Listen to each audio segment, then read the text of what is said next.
Everyone pictures ancient Rome as perfect order, marble sweating in the noon heat, iron boots tapping mosaics, commands snapping off stone.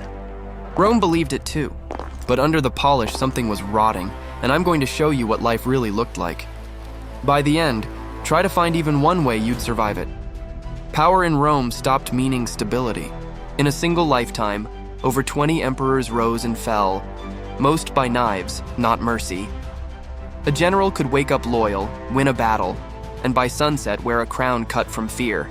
The Senate approved whoever was still breathing by morning. The Praetorian Guard, once protectors, learned the price of loyalty and started charging it. Some emperors paid in gold, others paid with their necks. When a ruler fell, his statues fell first. Not in rage, in routine.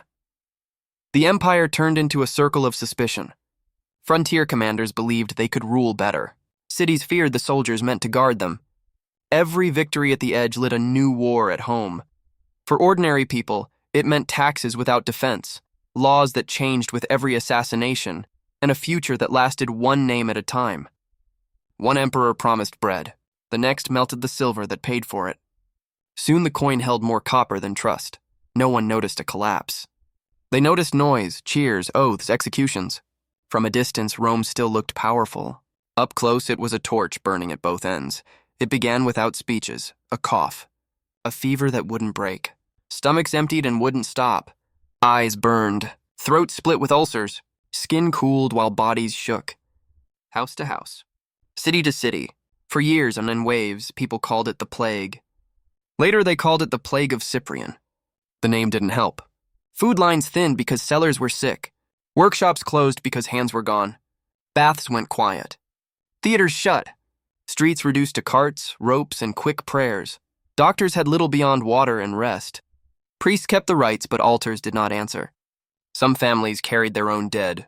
Others left bodies at the door for the carts. Burial grounds filled. Fires burned longer than markets stayed open. Cities learned a new sound, the scrape of wooden wheels. In numbers, it meant fewer workers, fewer soldiers, fewer taxpayers. Garrisons waited for replacements that never came. Harvests came in light, then lighter. The empire still had laws. It no longer had breath. Not everyone ran. Some stayed and cared. Neighbors, small sects sharing bread, water, blankets. Many died too. But the habit of helping outlived the calendar. When the worst passed, people stepped into the streets like survivors of a fire. Buildings still stood. The empire still stood. Yet every house counted missing names, and every ledger, military, civic, private, ended the same way, less. After the plague, Rome's biggest enemy was emptiness, empty fields, empty markets, empty hands. The mints kept striking faces, but each year those faces bought less. Gold grew rare.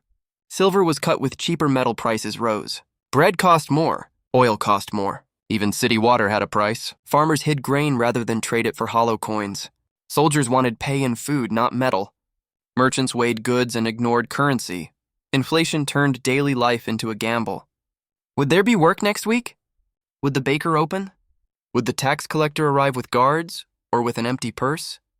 Families traded what shouldn't be traded. Clothes, tools, sometimes children, just to eat. Debt became a chain.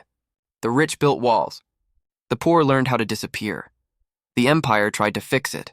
New edicts, new gods on the coins, new punishments for hoarding.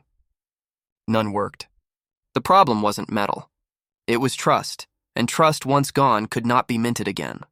Markets went quiet. People planted small gardens behind cracked walls. Trade shrank to what could fit in one hand. The machine that once fed a continent became a memory. Rome's borders once fit like armor. Now that armor was cracked. Legions were half strength, half paid, half loyal. Veterans went home to empty fields and did not take the oath again. Recruits came younger, smaller, less trained, some without Latin, some not even Roman. They were hired tribesmen who fought for coin or food, not for empire.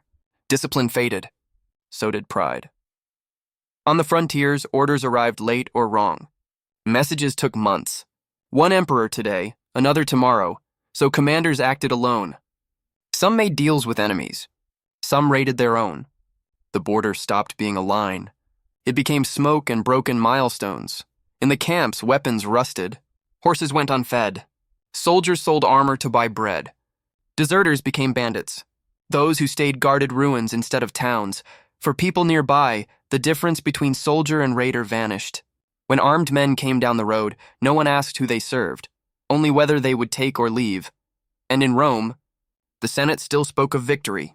Decrees issued, campaigns planned, old wins celebrated, while the legions that once answered were scattered, sick or simply surviving. The empire still had borders on the map. On the ground, it had roads that led nowhere. Most Romans didn't fight wars or write laws. They just tried to live. Farmers woke before dawn, as always, but the land gave less. Tools broke. Taxes stayed. They planted anyway. Not planting meant death sooner. In towns, workshops that once made armor now made pots and sandals, whatever still traded for bread.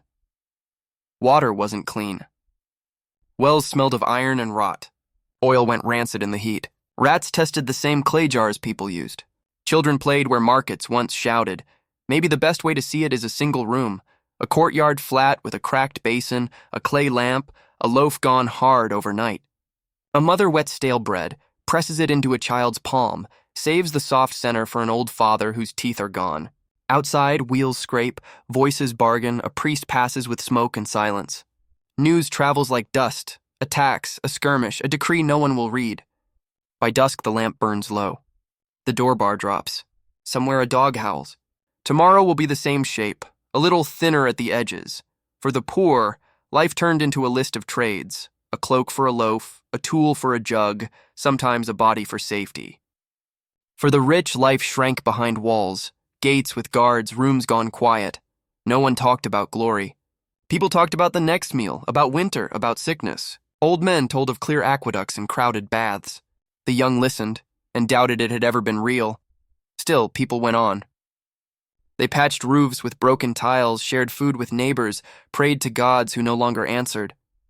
Survival didn't need hope, only habit. By then, the empire wasn't an empire. It was millions of small lives stitched together by the effort to last one more day. No one announced the fall. No armies marched on the capital. No trumpet sounded defeat. Rome simply stopped noticing itself. The baths stayed cold. Aqueducts ran dry. Markets turned to dust. The great roads, and once the empire's veins, grew weeds and silence. Statues still stood, faces chipped by wind, eyes fixed on nothing. People walked past without looking up. There were no more victories to carve, no more speeches to promise a future. Only routine: gather wood, boil water, bar the door at night. The city still called itself Rome. The empire still existed on maps and coins and in the words of old men who remembered power. But power was gone. What remained was the shape of something that once mattered. At sunset, over cracked marble and dry fountains, the city didn't look like an ending. It looked like a body that had forgotten to breathe. History remembers marble and names. Lives remember weight, the bucket on the well rope, the sack of grain, the door bar at night. Empires measure power in miles. People measure it in breath. One more, and then one more. No empire dies in a day. It dies by agreement, the quiet kind, while everyone keeps pretending. Rome didn't see its